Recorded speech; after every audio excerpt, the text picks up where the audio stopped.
Alhamdulillah. Wassalatu wassalamu ala Rasulillah Muhammad ibn Abdillah wa ala alihi wa sahbihi wa man walah. Subhanaka la ilma lana illa ma 'allamtana innaka antal alimul hakim. Rabbi shrah li sadri wa yassir li amri wahlul 'uqdatan min lisani yafqahu qawli. Amma ba'du. Kita awali kajian kita dengan kita membaca niat belajar bersama-sama. Bismillahirrahmanirrahim. Nawaitu ta'allum wa ta'lim wan naf'a wal intifa' wal mudzakarah wat tadhkir wal ifadah wal istifadah wal hitha 'ala tamassuk bi kitabillah wa sunnati rasulillah sallallahu alaihi wa alihi wa sallam wa du'a ilal huda wa dilalata alal khair ibtigha'a mardatih wa qurbih wa thawabih wa husnil khatimah ma'al lutfi wal afiyah wa salahil aqibah birahmatika ya arhamar rahimin. Ila hadratin Nabi Muhammad sallallahu alaihi wasallam wa alihi washabihi wa zawjati wa ahli baiti wasallim wa jamil anbiya wal mursalin wal qawni ajma'in wa khususan sayyidil muhajirin Allahumma bin Isa fakil muqaddam Muhammad bin Ali Badawi sayyidil Abdurrahman as-Sagaf sayyidil Hafidullah bin Abu Bakar al-Aidarus fakhril wujud asy-Syekh Bakar bin Salim sahib ratib Abdullah bin al-Haddad Ahmad bin Zain al-Habsyi wa Ahmad al-Habsyi wa jami' sadatina ali abi alawi ajma'in anna Allah yaghfir lahum wa yarhamuhum wa ya'li darajatin fil jannah wa yanfa'una barakatihim wa asrarihim wa anwarihim wa ulumihim wa nafahatihim fid din wad dunya wal akhirah. Al-Fatihah. Bismillahirrahmanirrahim. Al-jannah tahta aqdamil ummahat. Surga berada di bawah telapak kaki ibu. Artinya apa? Artinya kamu kalau mau cari surga, surgamu adanya di bawah telapak kaki ibu dengan cara kamu berbakti kepada ibumu. Itu makna yang paling sering kita pikirin ya. Jadi surga itu adanya di bawah telapak kaki ibu. Teman-teman serius sekalian saya muliakan, tentu saja semua dari kita kepengen masuk surga di akhirat. Surga yang dimaksud di sini adalah surga akhirat juga sama surga dunia juga ya. Surga akhirat yaitu yang menjadi tempat keridhaan Allah Subhanahu wa taala kelak di hari akhirat. Sementara surga yang dimaksud di dunia adalah kebahagiaan dan keberkahan. Jadi kalau kamu mau cari surga akhirat, adanya berada di bawah telapak kaki ibu. Kalau mau cari surga yang di dunia, yaitu berupa kebahagiaan dan keberkahan, itu juga ada pada mencari keridhaan orang tua, mencari keridhaannya ibu, orang tua. Namun yang dalam secara khususnya di sini adalah ibu, gitu ya. Kalau orang tua itu kan ada dua, ibu sama bapak ya. Nah, ibu ini memang tempatnya lebih tinggi daripada bapak secara baktinya kita kepada kaum ibu. Kenapa? Sebab kesulitannya ibu lebih banyak daripada kesulitannya ayah, gitu ya. Dan perjuangannya ibu lebih banyak daripada perjuangannya ayah juga, gitu. Allah Subhanahu wa taala memang menjadikan ibu itu yang lebih utama daripada ayah. Dengan hadisnya Nabi Muhammad SAW juga ketika datang seorang bertanya, Rasulullah, man ahaqqun nas bibirri, wahai Rasul, siapa orang yang paling pantas, paling bagus buat saya bakti kepadanya? Nabi kemudian menjawab, ummuka, ibu kamu. Tummaman, terus siapa lagi Rasul? Ummuka, ibu kamu. Tummaman, terus siapa lagi Rasul? Ummuka, ibu kamu. Tummaman, terus siapa Rasulullah? Abuka, bapak kamu. Ibu, baru. Bukan artinya ibunya tiga ya. Ntar bapaknya bilang gitu, nah Rasulullah kan nyuruh bakti sama ibu tiga, kamu kan baru punya satu, jadi bapak masih boleh nambah dua, biar genep tiga gitu ya. Maksudnya biar pas jadi tiga. Ya Allah, khair insyaallah. Apalagi kalau pakai dalilnya gini, kan namanya juga istri. Kalau satu namanya Iswan, kalau dua namanya Istu, tiga baru istri. gitu ya. Begitu? Enggak gitu maksudnya. Enggak gitu maksudnya. Jadi maksudnya di situ adalah bahwa bakti kepada ibu itu 3 kali dibandingkan dengan baktinya bapak, begitu ya. Itu jadi yang dimaksudkan dengan hadis al-jannah tahta aqdamil ummahat. Teman-teman saya sekalian, enggak usah nunggu-nunggu di akhirat. Bakti kepada ibu, bakti kepada bapak, bakti kepada orang tua adalah sesuatu hal yang akan dipersegerakan balasannya dari di dunia sebelum di akhirat. Katanya Nabi Muhammad SAW dalam sebuah hadis bima makna bahwasanya dzambun ujilat uqubatuh, ada juga sawabun ujilat sawabuh, ada juga khair ujilat sawabuh, maqala alaihi wasallam bahwa ada perbuatan baik yang dipersegera balasannya dari di dunia sebelum akhirat, yaitu birrul walidain. Birrul walidain. Bakti sama orang tua tuh pasti sama Allah Subhanahu wa taala dikasih balasannya dari sejak di dunia sebelum di akhirat. Dan dosa yang dipersegerakan balasannya sebelum akhirat, apaan? Zina. Jadi bakti kepada orang tua itu adalah perbuatan baik yang akan dipersegerakan balasannya dunia sebelum akhirat. Dan dosa yang dipersegerakan balasannya di dunia sebelum akhirat adalah dosanya zina. Naudzubillah min dzalik. Naudzubillah min dzalik. Mudah-mudahan Allah selamatkan kita, keluarga kita, anak-anak kita semuanya dari perbuatan dosa, baik dosa zina ataupun dosa-dosa yang lainnya, insyaallah. Amin ya rabbal alamin. Jadi seperti itu ya, perbuatan baik yang dipersegerakan balasannya. Apaan aja berupa balasannya? Macam-macam. Salah satu balasannya, balasan dunianya nih ya, jannahnya dunia nih bagi anak yang berbakti sama orang tua. Yang pertama adalah dia akan mendapati anak-anaknya kelak berbakti padanya. Dia nanti akan mendapati anak-anaknya berbakti padanya. Birru abakum tabirrukum abnaukum. Berbaktilah kalian kepada anak-anak kalian, niscaya kalian akan mendapati anak-anak kalian berbakti kepada kalian. Gitu. Itu salah satu dari jenis jannah yang Allah Subhanahu wa taala janjikan di dunia. Dan teman-teman saudaraku sekalian, coba ingat-ingatin. Jannah mana, kebahagiaan mana yang lebih senang daripada mendapati anak-anakmu berbakti padamu? Dunia ya. Kalau bicara kesenangan seorang ibu di dunia, apalagi yang lebih besar daripada mendapati anak-anak berbakti kepadanya. Saya belum jadi ibu, jadi saya belum tahu. Tapi saya lemparkan pertanyaan ini kepada para ibu. Ada nggak nih? Banyak ya. Mana menurutmu surga di dunia yang lebih nikmat daripada dibaktiin sama anak-anak? Ada nggak? Ayo ibu nih yang bisa jawab. Ada nggak? Nggak ada kan? Nggak ada kan? Jadi seperti itu gitu. Itu yang namanya surga dunia, al-jannah, yang dijanjikan sama Allah Subhanahu wa taala sebagai tahta aqdamil ummahat. Kamu akan dapati jika kamu berbakti kepada orang tuamu, kamu akan mendapati anak-anakmu berbakti kepadamu. Dan itu adalah sesurga-surganya surga di dunia, sejannah-jannahnya jannah di dunia, gitu ya, adalah baktinya anakmu kepadamu. Apalagi ntar di masa tuanya. Ya Allah, jangan berani-berani sama orang tua sekarang, sebab nanti anak-anakmu akan berani padamu di masa nanti. Nggak ada yang hilang. Urusan sama orang tua nih nggak ada yang hilang, teman-teman. Urusan sama orang tua nih nggak ada yang hilang. Tenang aja, nggak ada yang hilang. Mau kita berbuat baik bakalan dibalas, mau kita berbuat jahat bakalan dibalas juga. Nggak ada yang hilang, nggak ada yang sia-sia, nggak ada yang percuma, nggak ada yang gratis, gitu ya. Semuanya akan mendapatkan balasannya masing-masing. Khair, syar. Mau khair, mau syar, semuanya akan dapat bahasanya. Pun juga durhaka. Durhaka juga kayak begitu. Saya ingat Bang Maryam dulu pernah cerita, ada seorang anak nyeret bapaknya.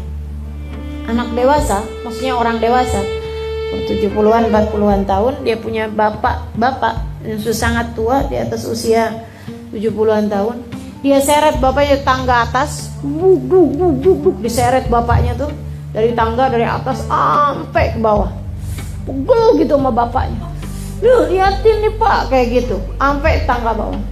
Begitu nyampe di tangga bawah, bapaknya bukan ngomong apa gitu, enggak. Dia bilang, nak, terusin dong seret saya sampai ke tiang situ.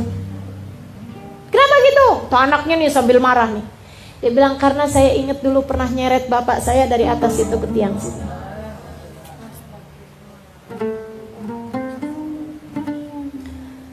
Nggak ada yang nggak dibalas. Maka teman-teman sekalian, kebaikanmu kepada orang tuamu adalah kebaikanmu kepada diri sendiri. Berhati-hatilah. Kebaikanmu pada ibumu, pada ayahmu adalah caramu memperlakukan dirimu sendiri. Gimana cara memperlakukan orang tua? Nah itu pula lah Allah akan memperlakukanmu nanti lewat anak-anak. Birru aba'akum tabirrukum abna'ukum. Al-jannah tahta aqdamil ummahat. Surga letaknya di bawah telapak kaki ibu. Surga yang dijanjikan selain daripada itu tadi, baktinya anak-anakmu kepadamu. Selain daripada itu, surga yang lain adalah berupa keberkahan.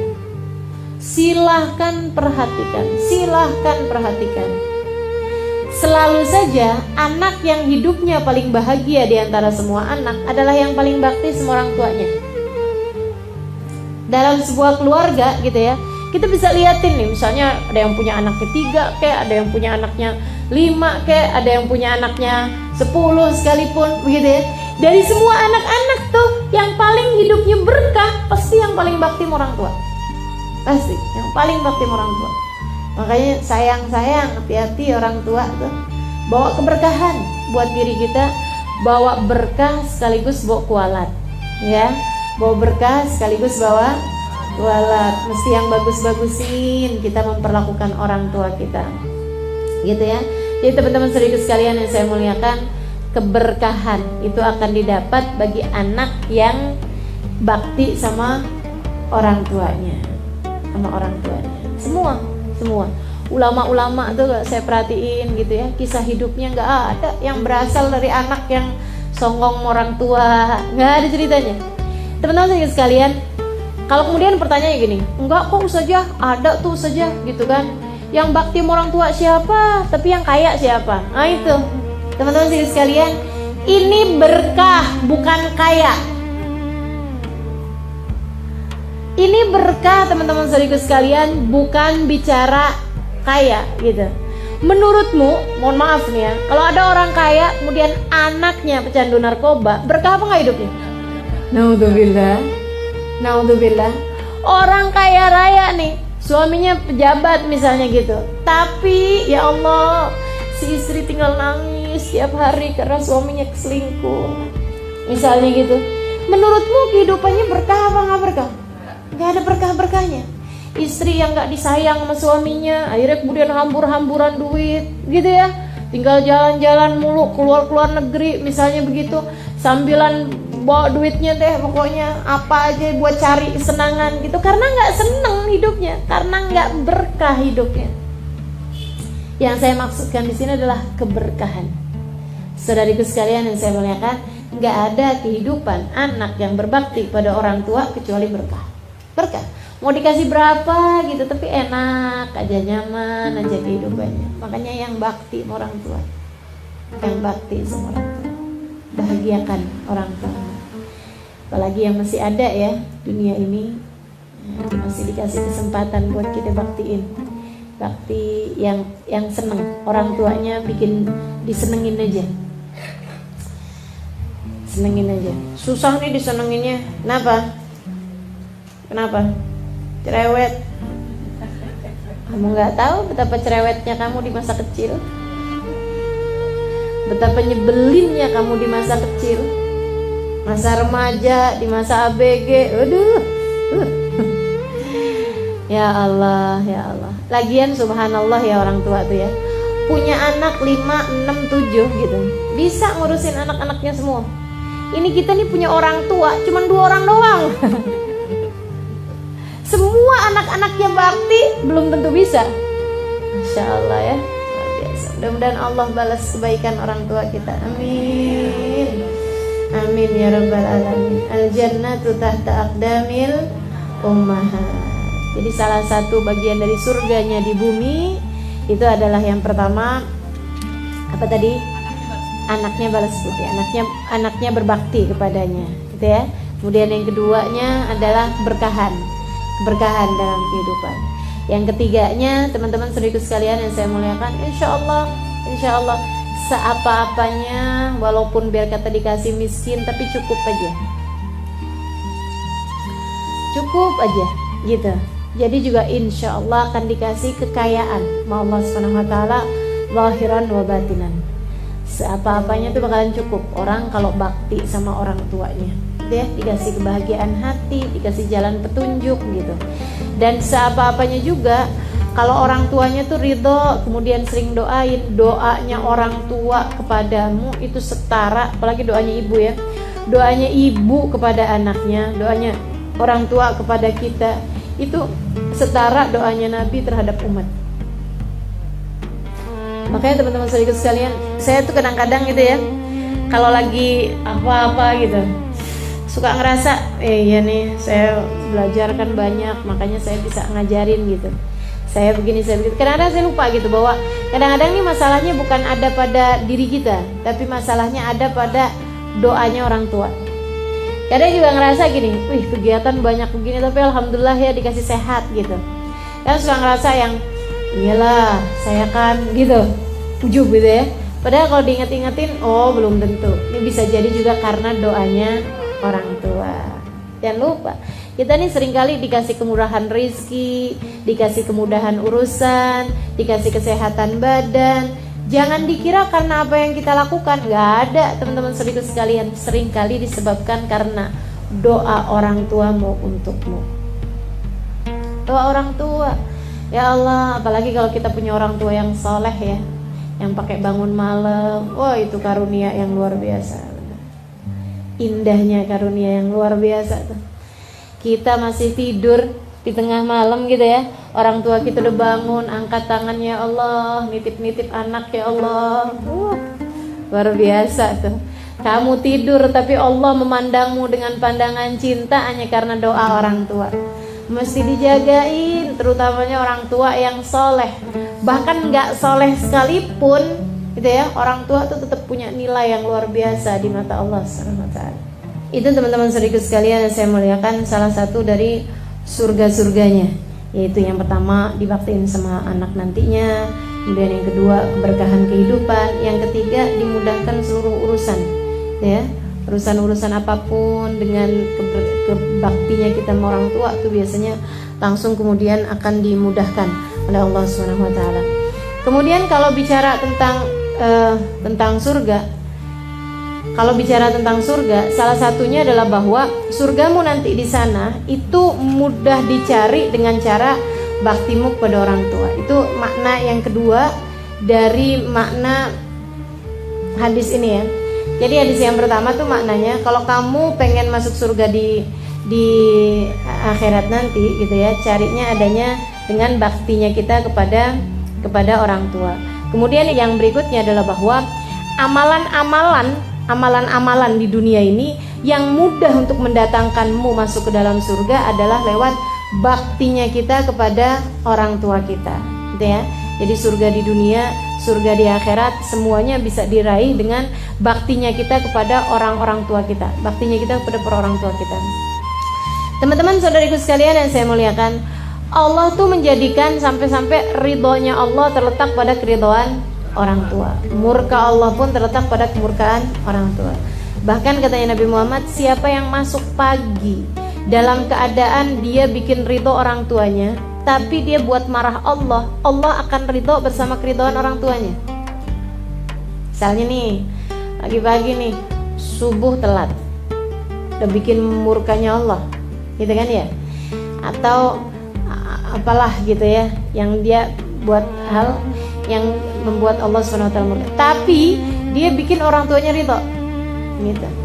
Habis saya dia salat subuhnya, dia bikinin orang tuanya makanan atau apa gitu ya, yang sampai orang tuanya ridho, senang gitu. Nah itu yang seperti ini, Allah ganti ridho dengan keridhoannya orang tua. Sebaliknya, justru kalau misalnya kita bikin pagi-pagi hari, bikin orang tua murka sama kita, bikin orang tua marah sama kita, tapi bikin Allah ridho sama kita.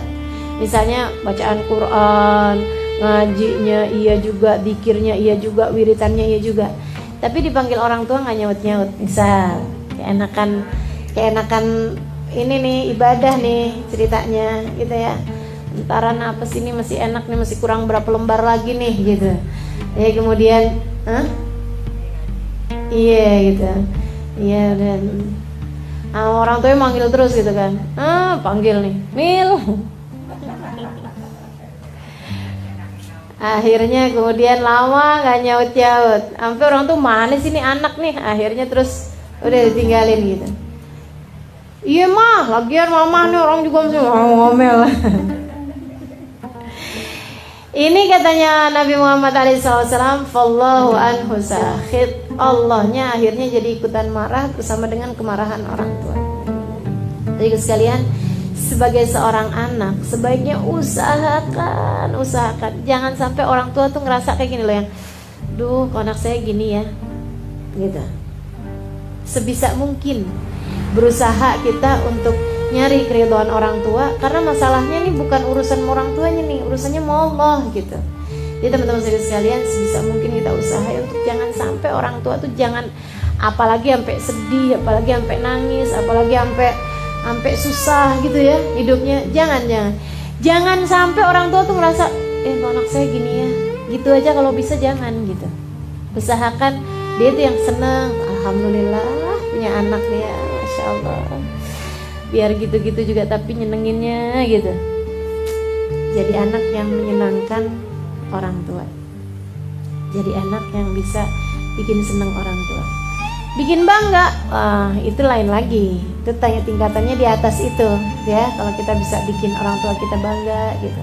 Tapi usahainnya sih ya nggak usah bangga juga, yang penting nih orang tua jangan sampai sedih hatinya gara-gara kita, jangan sampai sedih hatinya karena perlakuan kita. Teman-teman sekalian, saya liatin nih orang-orang yang hidupnya masya Allah gitu ya, pastinya adalah anak-anak yang bakti sama orang tua. Habib Umar bin Hafid, ya Allah baktinya sama orang tua luar biasa. Itu kalau di depannya Ubabah Zahra gitu ya, senyumnya nggak pernah hilang ya, sambil ngeliatin ibunya tuh sambil senyumnya nggak pernah hilang. Iya Mi, sambil pegang-pegang kaki uminya gitu. Pokoknya ibu tuh kayak jimatnya gitu.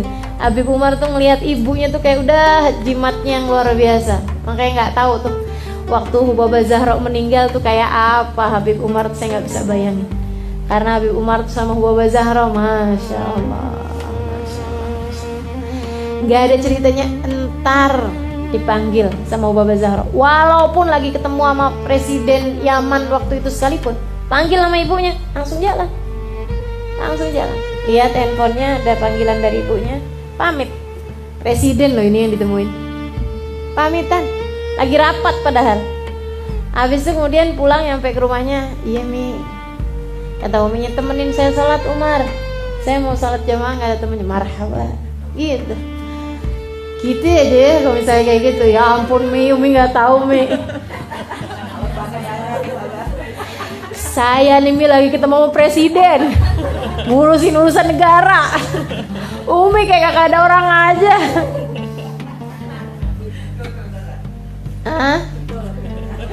Betul.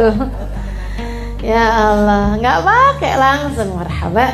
Umi udah punya wudhu gitu. Udah, yuk kita salat. Ayo, Umi mau sunnah dulu. Gitu, udah katanya uminya. Ya, yuk. Bismillah. Salat jamaah. Habis selesai salat jamaah tungguin sampai doa, sampai zikir apa segala macam. Bisa mesti tanyain lagi. Ada lagi Mi yang Umar bisa kerjain? Enggak, udah Mar. Marhaba. Umar pamit ya Mi. Gitu. Ya Allah, top ya. Luar biasa bener. Itu teman-teman sekalian kayak begitu. Saya ngeliatin tuh kehidupan orang-orang soleh-solehah kayak gitu. Nggak usah yang gede-gede. Anaknya Hubabah Maryam ini ya, namanya Sakinah. Banyak diantara kita yang ketemu sama tuh anak, masya Allah. Biasa aja anak ABG gitu. itu sampai dengan umur hampir 20-an tahun belum nikah-nikah. Saudara-saudaranya yang lain kawinnya itu kan awal-awal 18, 19 gitu ya, 20 gitu. Ini tuh 20 lewat ya waktu itu ya. Belum juga nikah-nikah. Hubabah Maryam tuh sampai tiap kali ke Indonesia itu bilangnya tiap kali ketemu sama orang nih doa gitu, minta doa sama orang, doain nih biar Sakinah cepet datang jodohnya.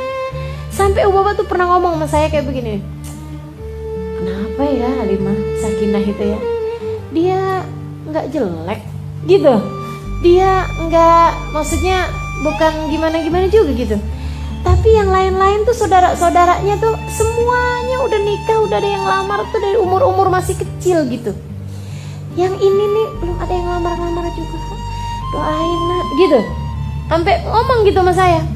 Dan ajaibnya si Sakinahnya ini tiap Hubabah habis ngomong sama seseorang misalnya yang doanya mustajab atau orang tua yang gimana gitu ya, Umi Wardah misalnya atau siapa misalnya gitu, doain biar Sakinah dapat jodoh. Nanti tuh habis Hubabahnya pergi, Sakinahnya bilang, doain biar jodoh saya jangan datang dulu. Saya tuh tanya sama Sakinah gitu kan, saya bilang, Sakinah, kenapa kamu tuh kayak begitu gitu? Kenapa kamu belum mau kawin gitu? Dia bilang kayak begini, ya Halimah, wa man di ummi wa abui idza natazawaj. Dia bilang, Halimah, kalau saya kawin nanti umi sama abah saya sama siapa? Yang ngurusin, yang jagain siapa? Dia bilang, saya ini Halimah satu-satunya perempuan sekarang yang ada di rumah. Saudara saya laki-laki. Dia bilang, umi saya udah tua, bapak saya udah tua, udah sakit-sakitan dua-duanya. Dua-duanya udah sakit-sakitan. Jadi itu tinggalan yang satu tuh, Sakinah, ambilin obat nak. Saya ambilin. Sakinah, ya Allah Halimah, saya senang banget, girang banget, alhamdulillah Allah kasih kesempatan saya buat ngurusin dua orang tua saya. Di saat saudara saya semuanya udah pada sibuk sama suami-suaminya masing-masing. Alhamdulillah Allah kasih saya bakti buat orang tua. Jadi tolong doain saya, tolong doain saya, jangan kawin dulu saya sebelum bisa seneng, bisa bakti sama orang tua saya begitu lama. Makanya subhanallah, dia menikah tuh habis ibunya meninggal. Habis ibunya meninggal, ayahnya juga menikah lagi, kemudian baru Sakinahnya nikah. Masya Allah, Masya Allah, luar biasa bener. Jadi nih si anak gak mau nikah karena kepengen bakti sama orang tua. Ibunya doain dia biar cepet nikah, biar anaknya seneng gitu. Biar anaknya seneng, ibunya doain biar anaknya seneng. Anaknya kepengen nyenengin orang tuanya. Jadi dia selamatin, oh ya Allah, jangan dulu ya Allah, saya jangan kawin dulu sebelum saya nanti kalau nikah, saya kan harus ikutan sama suami. Pasti orang tua saya juga nyuruh ikutan sama suami, iya kan? Gimana dia bilang? Gak mungkin saya ninggalin orang tua saya. Masya Allah. Saya bilang nih anak-anak ya, didikannya orang tuanya emang luar biasa bener juga. Sampai bisa bikin anak punya hatinya kayak begitu. Kita ini sebagai anak kadang yang kita pikirin kesenangannya kita sendiri, bukan kesenangannya orang tua kita gitu. Kita gak nyari yang Allah mauin, yang Allah ridhoin gitu kan. Kita nyari nih yang kita mau itu ya Allah. Mudah-mudahan Allah kasih keberkahan buat kita sekalian. Amin. Amin ya rabbal alamin. Jadi kayak gitu tuh teman-teman sekalian, nyari amalan yang bisa mendatangkanmu untuk surga nantinya adalah dengan baktimu kepada orang tua. Saudariku sekalian yang saya muliakan, makna lain, ini berbanding terbalik ini ya, berbanding terbalik. Kalau ini kan berarti kita mau dapat surga, cari di bawah telapak kaki ibu gitu ya. Makna lainnya adalah bahwa yang dibawa sama ibu itu adalah surga. Maka ibu jangan pernah bawa-bawa neraka buat dibawa kepada anak-anaknya. Nak sholat nak, kamu nak, kalau nggak sholat neraka loh. Gitu. Yang dibawa sama kalian tuh surga, bukan neraka. Gitu ya. Jadi jangan suka bawa-bawa neraka dalam hal pendidikan kita kepada anak-anak kita. Ini kalau yang makna yang pertama tadi kan anak kepada orang tua. Yang ini nih orang tua kepada anak. Teman-teman sekalian, yang tadi ya, yang mana yang tadi ya? Kita mau nyari ridhonya Allah adanya keridhaan orang tua. Ini nggak di dunia, nggak di akhirat. Penuh banget sejarah dengan fakta bahwasanya anak durhaka orang tua hidupnya nggak bahagia. Dari mulai yang karangan seperti maling kundang lah, gitu ya. Apalagi dongeng-dongeng gitu ya, legenda-legenda. Atau sampai dengan yang beneran-beneran pun juga kita banyak banget dapetin hal-hal yang seperti itu. Yang karena doa orang tua, yang karena kebaikan orang tua gitu. Jadi sekalian, ada satu ustadz cerita, seorang motivator ya, di Jakarta sini. Dia bikin tulisan tentang dirinya sendiri gitu. Sekarangnya udah jadi orang yang sangat sukses secara duniawi ya, insya Allah juga secara akhirat juga tentunya. Dia bilang, saya dulu zaman masih mudaan, sekarangnya umurnya sekitar 60-an tahun mungkin. Dulunya dia bilang waktu lagi zaman 30-an tahun, dia punya anak-anak kecil, kehidupannya masih serba kekurangan, serba ya biasa-biasa, lagi mulai mengkritis lagi mulai usaha gitu ya, buka usaha gitu. Satu hari istrinya sakitnya itu yang sampai nggak ketahuan sakitnya apa, dibawa pergi ke rumah sakit, pindahin satu rumah sakit ke rumah sakit yang lain, sampai ke rumah sakit yang paling bagus lah gitu. Dia bilang satu hari ini sakit istrinya nih belum ketahuan sampai udah keluar duit berapa banyak gitu. Pemeriksaan ini ternyata enggak, periksa ini ternyata enggak ada, periksa ini ternyata enggak ada, kayak gitu. Dia bilang anak-anak pun udah mulai ribut di rumah karena enggak ada ibunya kan gitu. Sesekali saya ajakin ke rumah sakit, dia bilang aduh sedihnya yang luar biasa, ya Allah ini dikasih ujian nih benar-benar besar nih, dia bilang.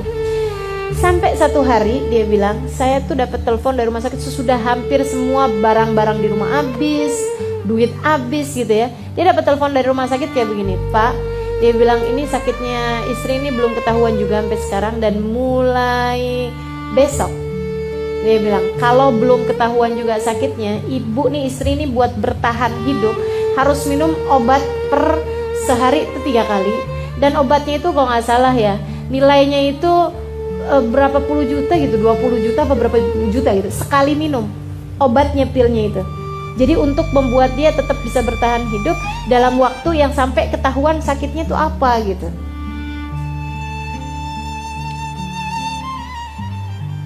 Itu dia bengong aja. Ya ampun, dari mana duitnya gitu. Dia tuh udah yang setengah mati nyari nafkah gitu ya. Untuk kemudian dokter tuh kayak gampang aja ngomong kayak begitu gitu. Bilang ya Allah, gimana sih ini? Dia tutup telepon dari rumah sakit, terus habis itu dia bilang saya istighfar, saya doa, saya minta sama Allah, ya Allah kenapa nih, ya Allah kasih saya petunjuk. Dia bilang gak lama kemudian dia keingetan ada satu ustadz, satu gurunya dia gitu, satu orang lah yang sangat dia hormati, biasanya suka tahu-tahu urusan yang dia nggak tahu gitu. Jadi dia tuh telepon ke gurunya tersebut. Terus orang itu, orang alim ini, orang soleh ini, dia bilang kayak begini, coba deh kamu inget-inget, mungkin kamu punya salah sama ibu kamu, katanya gitu ya. Akhirnya dia bilang, saya habis telepon itu saya inget-inget apa ya. Dia bilang saya inget zaman lagi saya SMP. Itu berapa puluh tahun yang silam. Dia umurnya waktu itu 30-an tahun. Zaman SMP itu kan umur 13-14 tahun ya, 20 tahun yang silam gitu. Dia bilang ya Allah, saya inget tuh, saya pernah ngambil duitnya ibu, pernah nyolong duitnya maknya nih ceritanya nih. Gara-garanya dia itu ceritanya minta uang bayaran buat sekolah. Jadi ibunya nih gak ngasih. Akhirnya satu hari dia lagi masuk ke kamar gitu, lagi nyari-nyari ibunya gitu kan, dia kelihatan ada uang di bawah bantal ibunya. Nah si uang itu cukup buat bayarin SPP-nya dia, uang sekolahnya dia udah nunggak 2 bulan. Itu cukup buat 2 bulan itu, ditambah ada keperluan dia buat beli baju, buat beli buku, buat beli bolpen, buat beli ini tuh cukup semua pakai duit itu. Jadi dia pun kemudian yang udah deh, mama gak ngasih kayak gitu ya, ibu gak ngasih, saya pakai aja duitnya kayak gitu. Toh nantinya juga bagaimanapun kan juga memang ibu juga memang harus bayar juga buat sekolah itu kayak gitu. Dia ambil tuh duit, langsung dia pakai gitu. Ibunya sempet nyari-nyari gitu kan, dia belaga nggak denger aja pokoknya gitu. Udah, akhirnya dia kemudian telepon sama ibunya. Dia bilang, "Assalamualaikum Bu." Ibunya bilang, "Waalaikumsalam, gimana nak, kabar istri kamu nak?" Gitu ya. "Iya Bu, sekarang sakitnya nih nggak ketahuan apa nih. Kalau sampai besok nggak ketahuan sakitnya apa, harus minumin obat begini begitu segala macam." "Ya Allah nak, kasihan banget nak, kamu nih nasibnya, aduh, masya Allah nak, kasihannya nak." Pokoknya ibunya tuh sampai ini banget kepikiran. "Nah, terus anak-anak kamu gimana?" "Iya mah, alhamdulillah sih anak-anak di rumah baik-baik, sehat-sehat." "Iya sehat-sehat, jangan lupa sih makannya gini gitu kan." "Iya insya Allah gitu." "Ma, saya mau ngomong sama Mama. Mama ingat nggak Ma, waktu itu Mama lagi zaman saya SMP, Mama pernah kehilangan uang." Mamanya bilang kayak begini, "Ya ampun nak, itu tuh ya kejadian yang Mama nggak akan pernah lupa." Dia bilang itu lagi zaman bapak kamu tuh lagi nggak punya duit, lagi bangkrut sama sekali, lagi nggak punya penghasilan sama sekali. Dia bilang sampai buat bayar rumah, buat kontrakan rumah setahun itu, dia bilang bapak kamu tuh nggak bisa bayar waktu itu. Jadi saya itu memang punya tabungan, dia bilang dari sedikit saya tabung dari setiap kali uang belanjaan, ada lebih dikit tuh ditabung gitu ya. Dia bilang sampai udah terkumpul, nilainya waktu itu sangat-sangat kecil ya, kayak 150 rupiah kayak gitu loh. Dan itu tuh mungkin kalau di kita kayak kalau sekarang tuh kayak berapa? Kayak 15 juta gitu kali ya. Nah ya, saya sekitar segitulah gitu. Zamannya kan udah lama. Dia bilang saya tabung sampai terkumpul segitu. Dia bilang hari itu saya tuh berencana mau membayarkan kontrak rumah itu. Saya udah siapin, dia bilang duitnya di bawah bantal, udah saya tukerin jadi uang, maksudnya jadi 150 perak yang kemudian jadi satu gitu maksudnya. Saya taruhin di bawah bantal, dia bilang kayak begitu. Tahu-taunya saya pulang dari pasar, duitnya hilang. Ya Allah, sedihnya saya sampai datang ke rumahnya orangnya yang punya rumah itu, dia bilang, "Saya minta maaf dan saya tuh dikata-katain hari itu," katanya. "Bohong," katanya, "janji mau hari ini bayar, ternyata nggak bayar, ini apa segala macam." Dia bilang, "Ya Allah mak, saya benar-benar nggak pernah lupa tuh hari." Kata ibunya, "Saya tuh sampai doa-doa, nak, ya Allah tuh orang biarin tahu gitu rasanya." Dia nggak tahu kalau itu anaknya. Terus akhirnya anaknya nangis. Terus dia bilang, "Ya ampun Ma, ya ampun Bu, maafin saya, dulu yang ngambil duit itu tuh saya." "Kamu?" "Ya Allah, Mama nggak tahu, Ibu nggak tahu kalau itu tuh kamu yang ngambil." Waduh, udah deh. "Ya Allah nak, maafin saya ya Bu ya, maafin waktu itu buat bayaran sekolah gini," gitu cerita. Akhirnya terus dia bilang, "Iya nak, Ibu maafin ya Allah, saya maafin ya Allah, anak saya ya Allah, saya maafin anak saya." Dan sampai udah enak, udah ibunya benar-benar maafin, tutup telepon. Begitu telepon ditutup, baru dia belum beranjak dari situ, teleponnya bunyi dari rumah sakit. Dia bilang, "Alhamdulillah penyakit istrimu sudah ketahuan sakitnya apa, dan dia langsung akan kita tanganin." Dia bilang, "Insya Allah besok udah mulai bisa, maksudnya udah mulai bisa tinggal inian aja lah gitu, tinggal proses penyembuhan aja kayak gitu." Masya Allah, tuh orang tua tuh ngeramatin sekaligus ngualatin. Bagaimana kabarmu dengan orang tuamu? Bagaimana kabar hati-hati mereka? Adakah sudah tidak ada sama sekali di dalam hati mereka rasa yang gak enak terhadap dirimu? Pastikan minta maaf orang tua untuk kesalahan-kesalahanmu terhadap mereka. Ya Allah, ya Allah. Surga bagaimanapun terletak di bawah telapak kaki.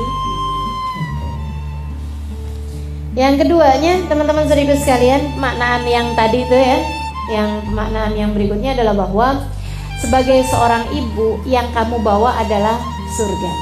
Al-jannah tahta aqdamil ummahat. Nabi lagi mau bilang juga sama para ibu, tuh surga tuh yang kamu bawa gitu. Surga yang kamu bawa. Jadi jangan bawa-bawa neraka. Sama anak-anak tuh bawanya surga aja deh udah gitu. Nah, gitu ya. Ayo kita ibadah bareng yuk biar bisa masuk surga bareng-bareng. Nah, jangan pakai baju yang ini dong. Ntar kalau kamu pakai bajunya kayak beginian dunia, terus nanti di hari akhirat ntar kamu nggak bisa masuk surga. Mama sedih nanti, gitu ya. Gitu kan. Anaknya balikin. Nah, mama juga kan pakai jilbab baru-baru aja, man. Iya sih. Kalau mama kan dulu masa jahiliyah, nah sekarang kan mama udah tahu. Jadi kan kita biar bisa bareng-barengan nih menuju surga. Kamu juga kalau ngelihat mama salah-salah kamu tegur. Kan kita pengen masuk surga barengan, gitu ya. Jadi yang dibawa sama orang tua itu seharusnya adalah surga, bukan sebaliknya. Seharusnya adalah surga. Jadi sebagai pembawa surga seharusnya kamu menebarkan kasih sayang. Jangan kemudian anak berasanya kalau depan mamanya kayak panas mulu gitu. Ini sebenarnya mamanya bawa surga apa bawa neraka nih? Seharusnya anak tuh kalau deket mamanya adem. Karena yang dibawa sama mamanya adalah surga. Surga mana yang panas? Gak ada surga yang panas. Yang panas adalah neraka. Jadi kalau bawaan suami deket kita panas, anak deket kita panas, ini perlu dipertanyakan nih, ini pembawa surganya mana nih? Katanya perempuan itu kan bawa surga, di dunia bawa surga bagi suaminya gitu ya. Dunia mata, khair mata iha almar'atu salihah. Seindah-indah surga di bumi adalah istri yang salehah, katanya Nabi Muhammad SAW. Orang tuh kalau di surga pantasnya adem gitu. Jadi kalau kemudian suaminya berasaan nggak betah mulu sama kita gitu ya, jadi pikiran gitu. Jadi pemikiran kita seharusnya nih, saya kayaknya belum bener nih jadi bawa surga bagi suami. Anak-anak juga kayak begitu. Kalau dikit-dikit tinggal ketemu mamanya tinggal kayak orang lengosan mulu gitu ya. Kayaknya cuma papasan doang gitu. Hai ma. Kayak bawaan gak pengen aja deket sama mamanya gitu. Ini kayaknya harus ada yang ditanyakan juga gitu ya. Selain daripada anaknya juga memang harus bertanya, apa nih yang bikin saya gak betah depan mama gitu ya.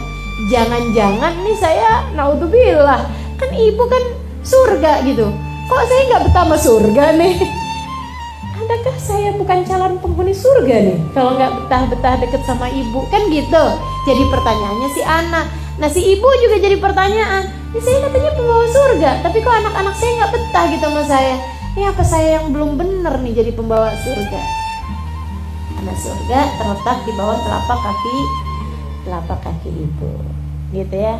Jadi bawanya yang enak-enak aja. Sebagai orang tua, kamu seharusnya membawakan kebaikan bagi anak-anakmu, menebarkan kasih sayang bagi anak-anakmu, gitu. Teman-teman saya sekalian, yang enak, doain anak yang enak. Saya perhatiin tuh di Tarim tuh, ibu kalau lagi marah, semarah-marah apapun, dia cuma ngomongnya kayak gini, Allah yahdi, gitu. Sampai saya tuh dulunya ngirain kalimat apa sih, mereka tuh ngomong apa sih, kalau lagi marah tuh ngomong apa sih gitu. Allah yahdi, kayak nyumpahin nih gitu. Tapi ternyata Allah yahdi, semoga Allah memberikan hidayah padamu gitu. Jadi semarah-marahnya dia hanya akan mendoakan baik kepada anak-anaknya. Karena doanya ibu kepada anak tuh ngaruh loh. Teman-teman sekalian, jangan pernah sebagai seorang ibu, jangan pernah sampai keluar dari lisanmu kata-kata yang gak baik atau sumpah gitu ya, doa yang buruk terhadap anak-anakmu. Jangan sampai itu keluar dari lisan-lisanmu. Yang nyesel selain daripada anaknya, dirimu sendiri. Anak-anak ngaruh banget teman-teman sekalian. Ngaruhnya bukan cuma ngaruh dikit, ngaruh banget sama anak-anak tuh. Udah deh, luar biasa bener. Makanya sampai tuh gini, di Tarim terutamanya, itu orang nggak ada yang dipanggil dengan panggilan-panggilan apa gitu, nggak ada. Biasanya nama mereka dibagusin, kemudian dipanggil lengkap namanya. Namanya Fatimah, panggil Fatimah. Namanya Muhammad, dipanggil Muhammad. Namanya kayak gitu. Gitu ya. Ada seorang di antara mereka berkata bahwa saya panggil namanya itu lengkap gitu, biar sekalian jadi doa. Kalau dia namanya Fatimah gitu, tiap kali saya panggil saya doain semoga dia seindah Sayyidah Fatimah. Namanya Muhammad, ya Allah karuniakan akhlaknya Nabi Muhammad kepadanya. Gitu. Jadi kalau namanya siapa aja gitu, mau namanya Abu Bakar dipanggil namanya lengkap Abu Bakar gitu. Kenapa? Biar dia bisa semulia Sayyidina Abu Bakar, biar dia bisa seindah Sayyidina Abu Bakar. Umar namanya, enak loh namanya, pendek juga ya. Umar, panggil Umar gitu. Gak kemudian jadi Umay. Itu kan jadinya apa tuh artinya tuh? Umay. Nggak tahu tuh gitu. Padahal segitu pendeknya ya. Umar panggilnya Umang. Jadi nggak ada artinya gitu. Kenapa nggak Umar aja sekalian? Biar sekalian jadi doa tiap kali kita memanggil namanya. Gitu ya. Muhammad, Muhammad, nggak usah panggil yang lain-lain. Met. Panggilnya Memet. Jadi apa itu? Gitu. Jadi kalau mau tuh sekalian gitu. Sekalian yang bagus-bagus begitu kan ya. Jadi teman-teman serius sekalian, saya muliakan, anaknya namanya siapa saya? Kamila, panggil yang sempurna. Kamila, biar dia bisa menjadi anak yang sempurna. Gitu kan. Sempurna akhlaknya, sempurna pribadinya, sempurna fisiknya, sempurna dunia akhiratnya gitu. Jadi tiap kali manggil, tiap kali kita niatin sebagai doa gitu. Sebagai doa-doa yang indah. Makanya ngasih nama anak tuh yang bagus-bagus. Jangan asal keren. Ini lagi musim anaknya lahir gitu ya, warnanya kulitnya sawo mateng, kasih nama Angelina. Kagak ada pantas-pantasnya. Kan gak ada pantas-pantasnya gitu ya. Laki-laki gitu ya, mending gitu gak bule gitu kan. Ini enggak, hitam manis gitu ya. Kasih nama Robert. Aduh, udah gak pantas. Udah yang udah pasti-pasti aja. Kasih nama tuh dengan nama-nama yang ya, nama yang sekaligus jadi doa bagi anak-anak kita. Gitu. Halimah. Ceritanya biar jadi anak yang bijaksana, gitu ya. Jadi orang yang bijaksana, artinya kan kayak gitu. Tapi belum bijaksana saya, masih bijak sini. Al-jannah tahta aqdamil ummahat. Surga berada di bawah telapak kaki ibu. Jadi maknanya adalah bahwa kalau kamu kepengen cari surga gitu ya, kamu harus cari lewat baktimu kepada orang tua, dan bahwa surgamu itu terletak pada orang tua gitu. Makanya yang sering-sering komunikasi sama orang tua gitu ya. Ini kadang-kadang nih, apalagi yang hidupnya di rantau nih kayak saya nih, sama orang tua jauh gitu. Kadang suka kesibukan bikin kita jadi bukan lupa sih, ya itu kurang komunikasi sama orang tua. Mesti diingetin,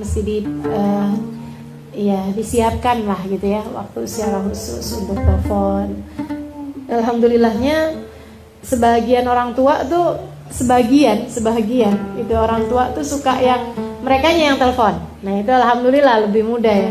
Kalau enggak gitu kan, ya Allah sampai kayak saling kayak jauh-jauhan gitu kan, jadinya nggak bagus gitu ya.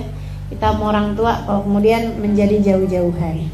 Al-jannah tahta aqdamil ummahat. Surga terletak di bawah telapak kaki ibu. Cari surgamu berada di bawah telapakan kaki mereka. Sedikit sekalian, kemudian yang kedua, yang dibawa sama orang tua itu adalah surga. Maka tebarkanlah kasih sayang kepada anak-anakmu, sebab Nabi Muhammad berkata bahwa yang kau bawa adalah surganya, dan bahwa surga itu didapat adalah dengan cara bakti kita kepada orang tua kita. Terus kaitannya sama akdam, sama kaki itu kenapa? Ya maksudnya sesuatu itu kan kalau ada di bawah tuh lewat jalan bakti itu tadi gitu. Jadi dengan kita merendah, teman-teman saudari sekalian. Kenapa kok bahasanya akdam? Kenapa kok enggak surga berada di atas kepala ibu kita? Gitu ya. Tapi Nabi Muhammadnya menyebutkan surga adanya di bawah telapak kaki ibu. Nah, kalau kamu mau lihat surga, kamu harus menunduk. Kan gitu. Kalau kita misalnya dibilangin bahwa kalau surga ada di bawah atas kepala ibu kita, kan kita berarti begini nih. Gitu ya. Surga ada di dada ibumu misalnya. Berarti kita melihatnya ke arah depan. Tapi kalau dibilang surga di bawah telapak kaki ibu, artinya kita di depan ibu kita seharusnya adalah menunduk. Nunduk, liatin surgamu. Ya Allah, teman-teman saudaraku sekalian, para ulama-ulama tuh ya memperlakukan orang tuanya. Kita memang gak ada apa-apanya. Kita nih, ya apalagi kita memang orang masih lagi belajaran buat bakti kan. Mereka tuh yang untuk bakti tuh luar biasa. Ada seorang di antara mereka yang bilang kayak begini, saya seumur hidup gak pernah makan orang tua. Wah, kenapa kamu gak pernah makan orang tua? Dia bilang, saya tuh takut gak pernah makan semeja atau senampan sama orang tua. Bareng-barengan tentu saja gitu ya, tapi tidak satu nampan gitu sama orang tua tuh nggak ada gitu. Selalu cari yang lain aja gitu. Kalau misalnya lagi bareng-barengan makan nih, orang tuanya ya udah dibarengin sama siapa kek gitu, dianya nyelip kemana gitu, nggak pernah mau. Dia bilang kenapa? Saya takut ada makanan yang udah dilihat sama bapak saya, dilihat sama ibu saya, mereka kepengen, ternyata saya karena nggak tahu saya ambil makanan tersebut, sehingga akhirnya saya jadi durhaka sama orang tua saya. Segitunya kita malah rebutan sama orang tua kita, main home pimpah. Siapa yang dapat daging, siapa yang dapat lengkuas, direndang. Ya Allah, ya Allah, Masya Allah ya. Ada orang soleh lagi ngobrol sama ibunya, ada temennya di situ lagi liatin gitu, lagi ada di situ lah gitu. Dia tuh ngeliatin si temennya dia ini nih lagi dikerubungin sama lalat. Ada satu ekor lalat di hidungnya dia nih, terus muter-muter wing. Lihatnya tuh kayak risih gitu. Kepengennya saya datengin tuh temen saya terus gitu ya, kita usir gitu lalatnya. Tapi dia nggak gitu, sampai terus aja hinggap di hidungnya dia nih, abis wing terus hinggap. Dia diem aja gitu, diem aja sampai selesai dia ngobrol sama ibunya, baru kemudian dia berdiri dan di arah yang lain dia gitu, dia usir lalat. Dia nyamperin temennya, terus dia bilang, duh saya risih ngeliatin kamu tuh. Kenapa? Lalat di hidung kamu gak usir-usir. Kan saya lagi ngomong sama orang tua, sama ibu. Emang kenapa? Ya mendingan di hidung saya lah, kalau saya usir ntar dia datang ke hidungnya ibu saya. Sampai segitunya. Dia bilang daripada dia datang ke hidung ibu saya, mendingan dia ngerubungin sama hidung saya aja. Keren-keren ya para kekasih Allah SWT dengan baktinya mereka kepada orang tua mereka. Benar-benar dihormati, diiniin gitu. Ya Allah, ya Allah. Pokoknya yang namanya bakti sama orang tua nggak akan pernah kemana-mana. Semuanya akan dibales dari dunia sebelum kelak di hari akhirat nanti. Mudah-mudahan nih ilmu, nih hadis bukan cuman kita hafal dari zaman kita kecil ya, udah hafalnya. Tapi hari ini mudah-mudahan Allah SWT turunkan ijabah, menjadikan kita anak-anak yang berbakti kepada orang tua, sekaligus juga menjadikan kita ibu-ibu yang selalu dapat membawakan surga bagi anak-anaknya.